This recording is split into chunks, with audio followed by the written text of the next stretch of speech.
I heard this statement a few weeks ago, and while it doesn't sound all that significant, it was chilling to me. This is what it said: nobody pays attention to the weatherman after the storm has passed. It was a chilling reminder to me that this season is a window of opportunity where the spiritual sensitivities of people are more heightened than ever. And if we don't seize this moment, we're going to waste a once-in-a-lifetime opportunity. It was that urgency that led me to this message today.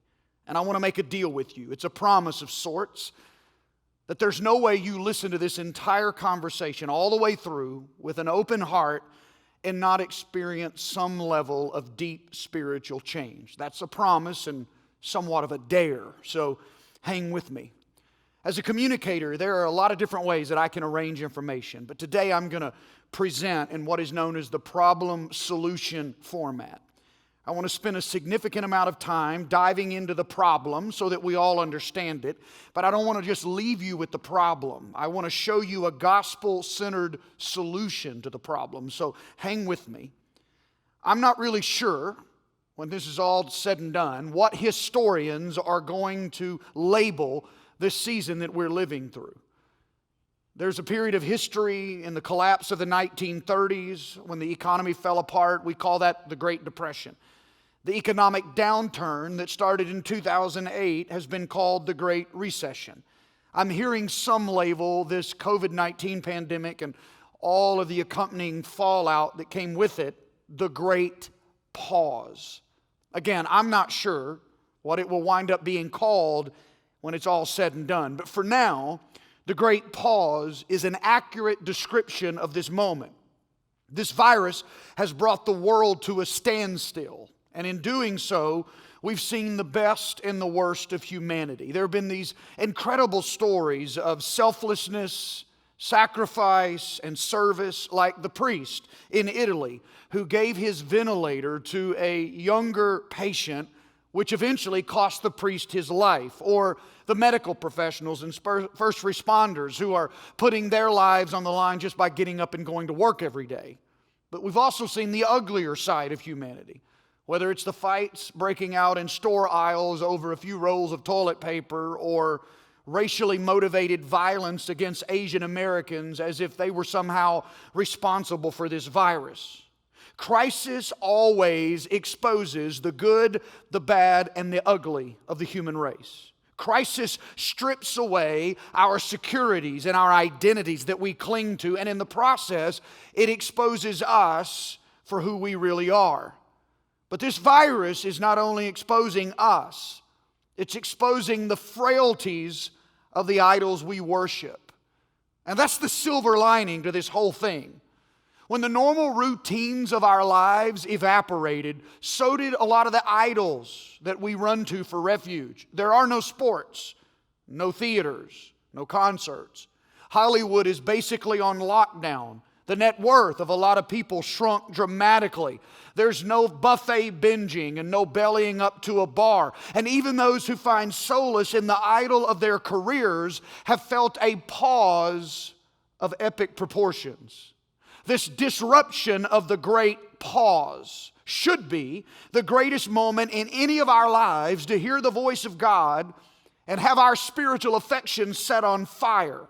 But for many, the idols of our heart that are being exposed in this season have simply rerouted themselves like a blocked blood vessel, finding new ways to flow through our lives and maintain control over us. For example, some of us gained an extra hour or two in our day because we're not having to go back and forth commuting to work, but instead of redeeming the gift of that time with something spiritually beneficial, we have let our idols manifest in new ways and steal that time from us too. There's not a single one of us that doesn't have idols competing for the lordship and the loyalty of our hearts. The question is, are you aware of them? And even more specific, what has the great pause exposed about you and your idols? That's why I kind of titled this talk today, The Great Pause and its expose on the idols of our heart. Some of you are incredibly confused right now because when you hear me use the word idol or idolatry, you immediately think of primitive people worshiping statues. And the Bible is full of those kinds of references of idolatry. Matter of fact, in Acts 17, Paul describes that kind of idolatry when he visits the city of Athens. Polytheism ruled the day in ancient Greek culture. There were idols on every corner. Aphrodite, the goddess of beauty. Ares, the god of war. Artemis, the goddess of fertility and wealth. There were hundreds and hundreds of gods and idols in the Greek culture. And to be honest, our culture is not all that different. No, we don't have the statues, but we have our own set of idols. We have our own totem poles, our own shrines built to the gods of beauty, money, power, and achievement. Tim Keller, in his incredible book, Counterfeit Gods, says it this way: we may not physically kneel before the statue of Aphrodite, but many today are driven into depression and eating disorders by an obsessive concern over body image. We may not actually burn incense to Artemis, but when money and career are raised to cosmic proportions, we perform our own version of a child sacrifice, neglecting family and community to achieve a higher place in business and gain more wealth and prestige. In ancient times, the deities were bloodthirsty and hard to appease. They still are. When things are going well in our hearts and we're content, the stock markets are rising, real estate values are soaring, unemployment is low, health is good, the job is secure. When it's like that, it's hard to see our idols. But in moments like this, when those things have been involuntarily stripped from us, our hearts begin to reveal where its true allegiance lies. Paul said in the book of Colossians that greed, along with a host of other things, was not just bad behavior. He labeled them idolatry. Listen to what he says, Colossians chapter 3, verse 5. So put to death the sinful earthly things lurking within you. Have nothing to do with sexual immorality, impurity, lust, and evil desires. But watch this. Don't be greedy, for a greedy person is an idolater, worshiping the things of this world. It's not just greed is idolatry, but all these other things: sexual immorality, impurity, lust, evil desires, greed.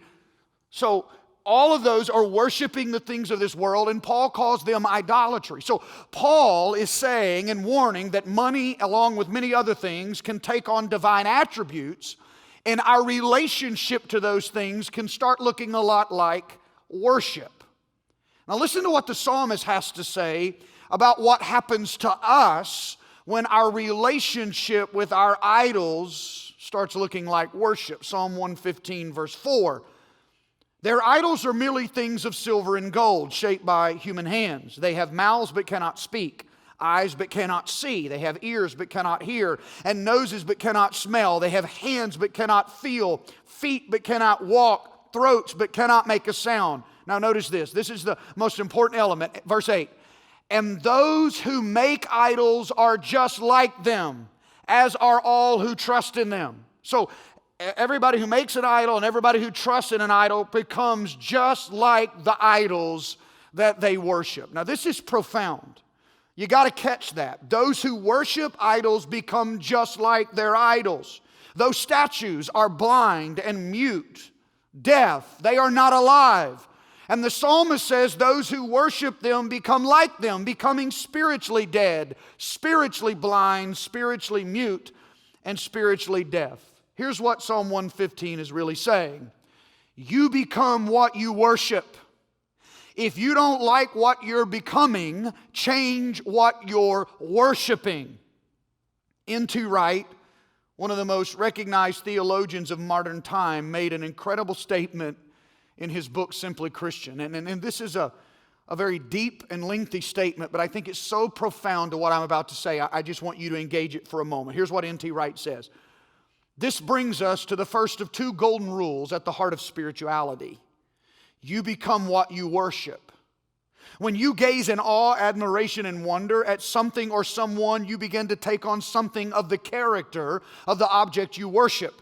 Those who worship money become, eventually, human calculating machines. Those who worship sex become obsessed with their own attractiveness or prowess. Those who worship power become more and more ruthless. So what happens when you worship the Creator God? The answer comes in the second golden rule. Because you were made in God's image, worship makes you more truly human. When you gaze in love and gratitude at the God in whose image you were made, you do indeed grow. You discover more of what it means to be fully alive. Conversely, when you give that same total worship to anything or anyone else, you shrink as a human being. It doesn't, of course, feel like it at the time. When you worship part of the creation as though it were the Creator Himself, in other words, when you worship an idol, you may well feel a brief high, but like a hallucinatory drug, that worship achieves its effect at a cost. When the effect is over, you are less of a human being than you were to begin with. That is the price of idolatry. Now, here's the biggest problem. Most of the things that we turn into idols are really good things. They're decent things. They maybe even be beautiful things that we made the supreme thing in our lives. There's absolutely nothing wrong with being deeply in love with another human being, your spouse, your children. There's nothing wrong with a desire to excel at our careers. There's nothing wrong with longing for financial security. There's nothing wrong with being committed to our fitness and our health or pouring ourselves into a host of other passions. The problem comes when that thing that ought to be number 3 on our priority list begins to replace God as the supreme place on the list. So when number 1 becomes number 3 and number 3 becomes number 1, that's where the problem comes. That's when idolatry starts. This is what St. Augustine labeled disordered loves. Idolatry is taking good things and making them the supreme thing in our lives. Disordered loves. What many people call psychological problems are simply issues of idolatry. Perfectionism, workaholism, chronic indecisiveness, the need to control others. All of them stem from turning good things into idols that drive us into the ground as we try to appease them. Idols will dominate your lives.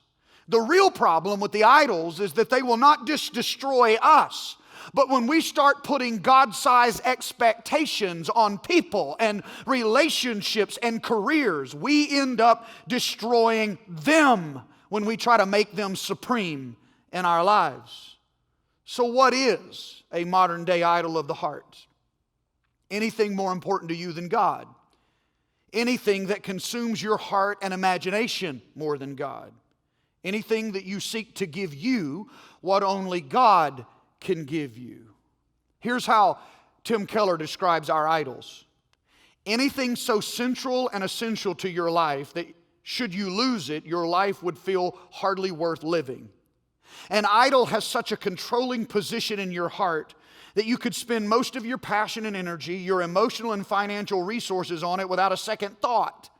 It can be family, children, career, making money, achievement, critical acclaim, saving face, or social standing, romantic relationship, peer approval, competence and skill, security, comfort, beauty, brains, a political or social cause, even your morality and virtue, and even success in Christian ministry can become an idol. An idol is anything that you look at and say, man, if I just have that, I will have finally made it. If I just had that, my life would finally have meaning. I would finally have value. I would finally find significance and security if I just had that. If there's anything in your life that is a that other than God that makes you feel that way, when you feel that way about something other than God, it has become a little God in your life. And you're not just desiring it, you're starting to worship it. I mean, think about it. Why do we lie? Why do we break promises? Why do we live selfishly? Now, sure, you could give me the easy answer and say, because we're all sinful. And that's true. But there's a deeper, more real answer behind our lies, our broken promises, our selfish living. The real answer is that there is something besides Jesus that we are trusting in to make us happy. There's something that's more important to our hearts than God. There is something that is enslaving our heart because we have taken a good thing and made it the supreme thing in our life. Just about every single idol that competes for lordship in our life can be placed into one of four categories. There are tens of thousands, if not hundreds of thousands, of different idols that try to control our lives.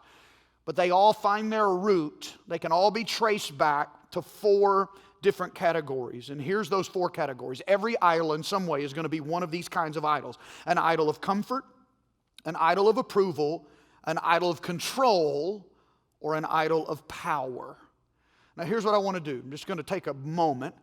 And I want to take a dive into just a chart. And I'm going to help. What I want you to see is how idols, for the next few moments, impact our everyday life in practical ways. So let me just spend a few moments walking through this. And I will tell you, we're going to make this, as I explain this and you start getting into this and you're like, man, I want that. I want to study that, because you need to study this. And more what we have time for today. We have a Northplace community group that we're going to put this in if you want to go get this for further study. And they're going to put it on the screen, maybe at the ticker at the bottom, exactly where you can go get this. But let me just explain it. These are the four basic categories of where every idol comes from. They're either an idol of comfort, an idol of approval, an idol of control, or an idol of power. So a lot of your relationship idols come here in the approval. If you're driven to succeed, you're controlled by money, power. All of that it all comes back to the power segment. So every idol can all find their root to these four. And across the top are the 6 ways that those idols impact our lives in a practical way. Let me just walk you through this. Here's comfort. Here's how the idols of comfort impact our life.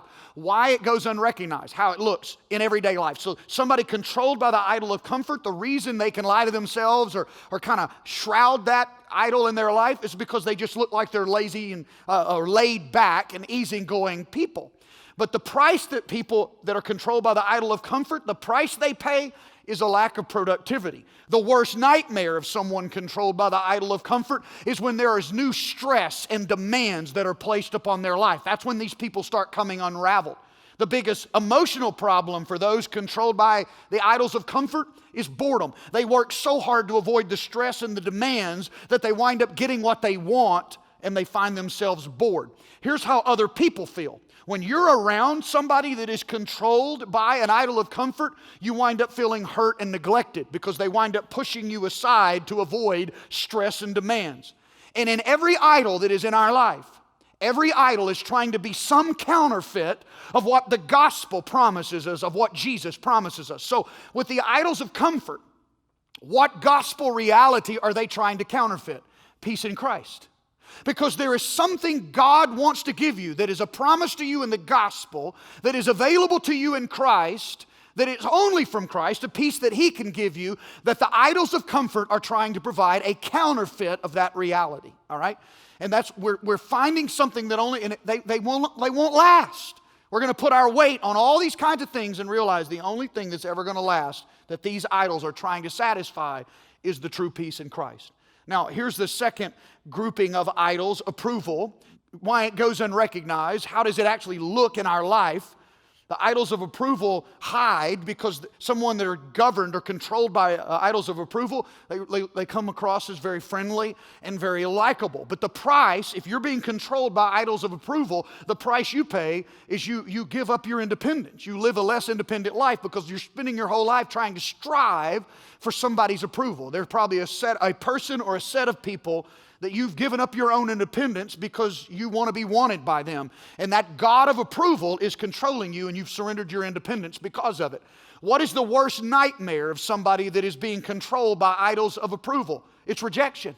The greatest fear of your life, if you're being lorded over by idols of approval, is that the people that you want you, when those people reject you, it's what destroys you the most.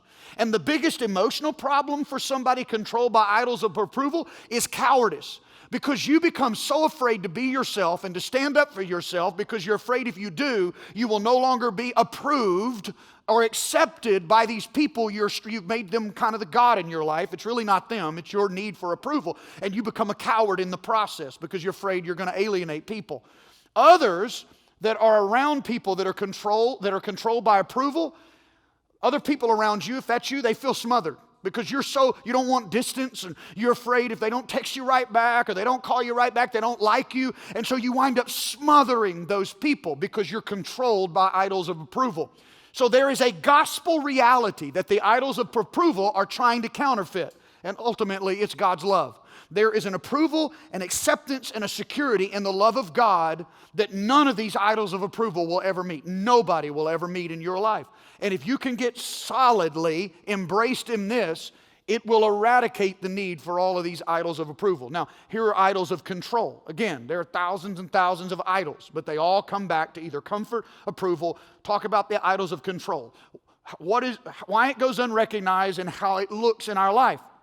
Somebody that is worshiping the idol of control, it doesn't always get seen because it comes across as if they're incredibly competent. They're a controlling person, but it comes across as if they're incredibly competent. So it's shrouded in competence. But somebody controlled by control or manipulated by control, they pay the price of loneliness and they give up the freedom of spontaneity. And what that means is, when you try to control people or you have the need to control people, you wind up pushing relationships away. You wind up living a very lonely life. And you give up the joy and the beauty of spontaneity because everything has to be controlled in your life. You don't know what it is to experience the beauty of spontaneity. The worst nightmare of somebody that is sacrificing their life to the gods of control is uncertainty. These people right now are at their wits' end. Because this pandemic has stripped everything they can't control this. And their world is falling apart. Uncertainty destroys them. Ambiguity destroys them. And their biggest problem emotion is anxiety. And that's exactly what they're feeling right now. Now notice this. Those people that have to live around people who are controlled by the idols of control, their family members, their coworkers, their friends live condemned, judged, and often offended. Because this person is always incredibly self-disciplined. They're driving like mad, and in the process of all of their controls they put on their life and others, people around them feel condemned, judged, and offended. And this idol and all the idols in this category are trying to counterfeit the blessings of God in your life. You, for some reason, don't trust God to provide these things. So the idols have usurped control, and because there's not total trust in God to bless all the areas of your life, you think it's up to you. You've got to do it.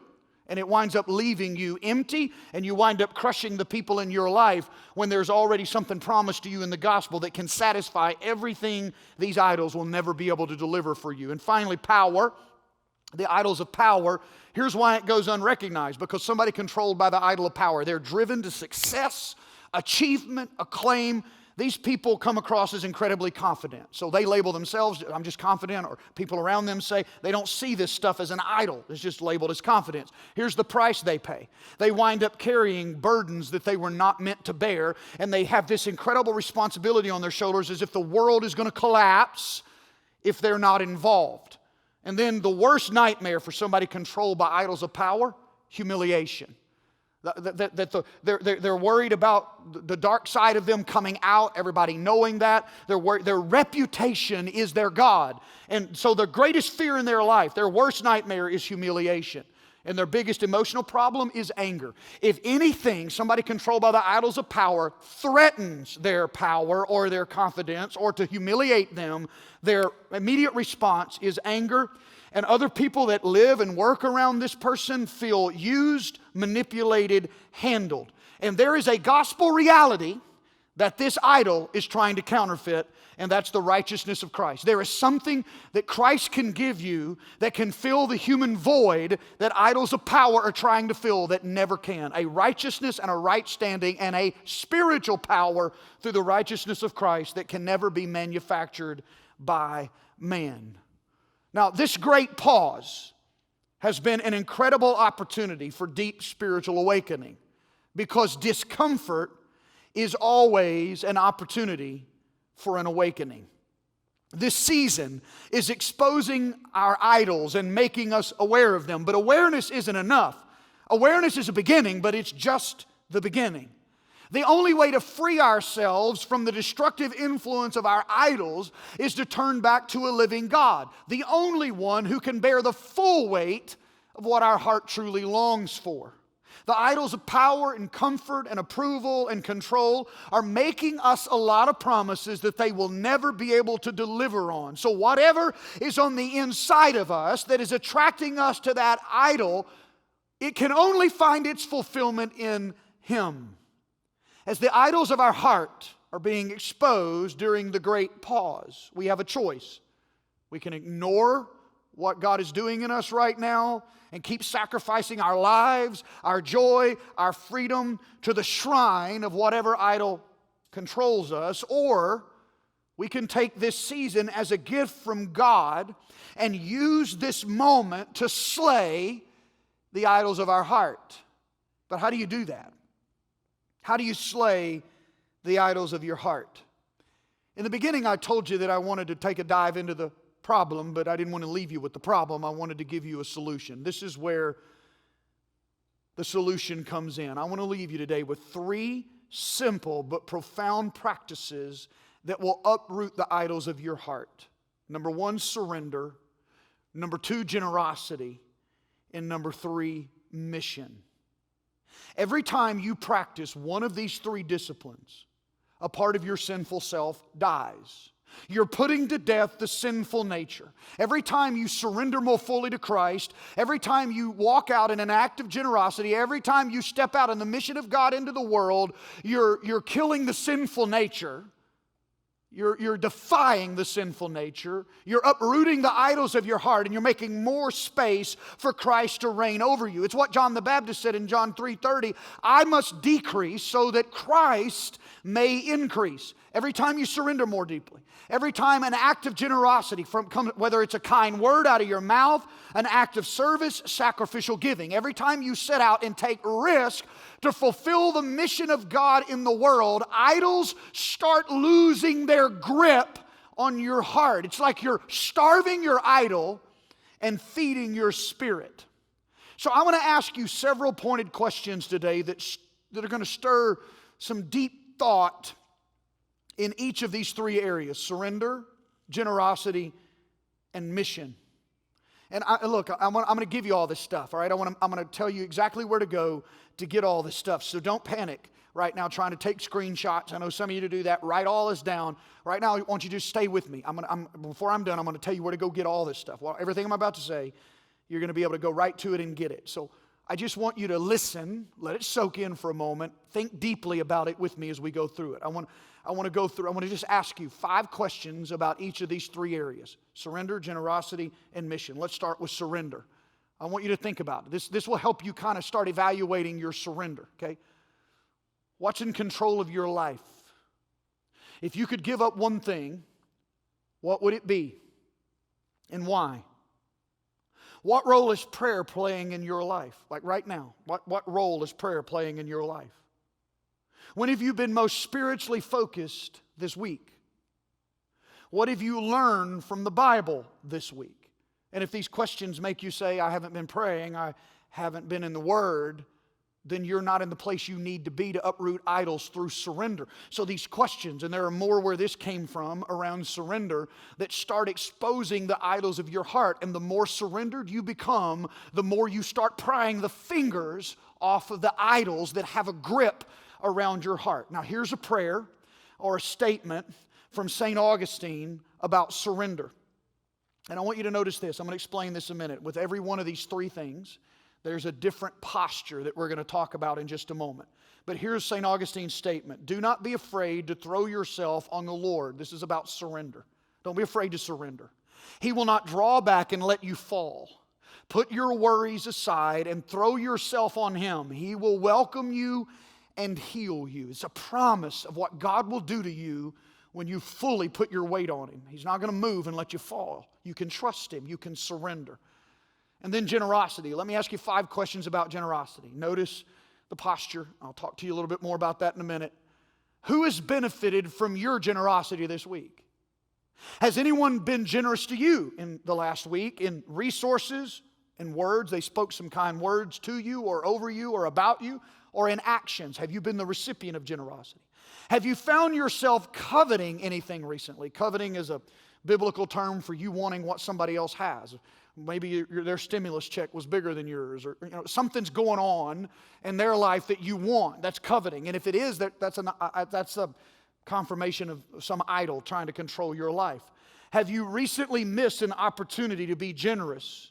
How and when? Dealing with these last two questions, being honest. Did you miss an opportunity? Because every missed opportunity to be generous, when the Lord speaks to you or you feel led to act in generosity and you don't, you allow that idol, whatever idol is, you allow that idol to keep its grip on your heart. Is there a cause, a person, a project you know you should be generous, you should be generous to, but are delaying? Why? Why are you delaying? Every time you delay, you're giving more time for that idol. But every time you act in obedience, you start prying the fingers of that idol away from your heart. Here is a generosity prayer. It's actually a prayer attributed to a 17th century nun. This is so beautiful. I love this prayer. Give me the ability to see good things in unexpected places and talents in unexpected people. And here's the catch. And give me, O Lord, the grace to tell them so. I know at least a lot of guys, we think a lot of beautiful things about our spouses, about our kids, but because we're not the most verbal people, they don't get out of our mouths. And I'm going to challenge you. It's not just a prayer that the generosity in our lives, it's not just about money. It's about words. It's about actions, about deeds. Don't just let me see them. Give me the ability to see them in other people's lives. But, oh Lord, give me the grace to tell them. Help me be generous enough to say it. Because every time you say it, that idol is losing its grip. You're slaying the idols of your heart. Now, mission. What risk are you taking at the moment for the mission of God in the world? If you're not taking risks for the mission of God in the world, you're not living a fully biblical Christian life, okay? The mission of God in the world is to reconcile people to Jesus Christ. And if you're not living a life that is doing that, then this is a serious question about how Christian are we, really, if we're not living out the mission of God in the world. Number two, have you had any conversations about faith with anybody else recently? Who are you in relationship with that's truly challenging you to grow spiritually?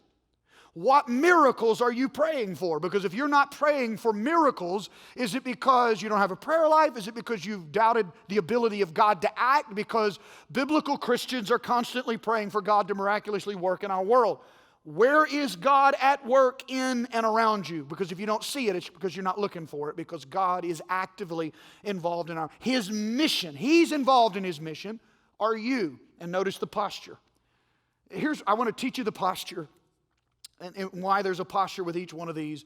And I want to walk through prayer with you. There is a specific prayer, and I'm going to give you this. Again, just listen to this right now. I'm going to make all this available to you. But I want to explain to you why these icons are there. Before we do that, let me just read. This is a beautiful benediction, a blessing, a Franciscan benediction. Listen to this. May God bless you with discomfort at easy answers, half-truths, and superficial relationships, so that you may live deep within your heart. And may God bless you with tears for those who suffer from pain, rejection, starvation, and war, so that you may reach out your hand to comfort them and turn their pain to joy. The mission of God in the world. Now let's move to those prayers. A prayer of surrender, a prayer of generosity, and a prayer of mission. A prayer of surrender. This is what you do, and I want to challenge you to do this. I'm going to do this every day in the month of May. Okay, I've joined thousands of people around the world. I'm going to tell you how to get involved. That every day in the month of May, I'm joining in surrender, generosity, and mission. And I'm living that out in a practical way. And I'm praying this way every day. This is my prayer of surrender. I'm going to get up every day, raise my hands in the air, and I'm going to pray this. I choose to hold my hands up as a symbol of surrender. My life is not about me. I surrender to your lordship. I surrender my preferences, prejudice, and position to you. My fears, my finances, friends, and family to you. And the icon, hands up. So I'm not just saying it with words, I'm acting it out with my body. Number two, This is a generosity prayer, and I'm going to pray this with my hands cupped. And I've always told you, when you live life with an open hand, God, yeah, He can take out of it, but He can also put in it. It's the blessing of living a generous life. So I choose to hold out my hands as a symbol of generosity. What I have is not mine. I am only a steward of all that You have given me. I want to mirror the way You open Your hand to us and lavish Your love and life upon us. I want to live an open-handed life in a closed-fist culture. Here's the third part of that prayer, a prayer of mission. So I went with hands up, hands cupped out, and now I'm going to stretch my hand forward as I think about mission, and I pray this third prayer. I choose to hold my hands forward as a symbol of mission. I want to live for something greater than me. I want to embrace Your kingdom mission. I want to embrace and welcome Your mission to the lost, last, least, and lonely. A daily prayer. And then this whole journey that I'm on is requiring these daily prayers, weekly questions, those questions I showed you. There's a host more where this comes from, where we can talk among ourselves in spiritual growth, in relationship, be held accountable, how we're living out surrender, generosity, and mission. And then every month there is a challenge provided so that you can actually act out. A recommendation for you to take a step to act out. Surrender, generosity, and mission. Let me introduce you to the creator of all this. Her name is Danielle Strickland. And I just recently become acquainted with who she is. And her program right now that she's running is infinitumlife.com. She's an incredible author, speaker, but a very deep disciple of Jesus, helping lead people into deeper lives in Christ. All the questions I asked, the prayers I just prayed, all of that comes from Infinitum Life. That just means forever, infinity. Infinitumlife.com. And you can register for free. And there are tens of thousands, if not hundreds of thousands of people around the world right now through the month of May that are going through this challenge. And I invite you in, because every time you surrender more deeply, every time you step out in generosity, every time you step into the mission of God, you are slaying the idols of your heart.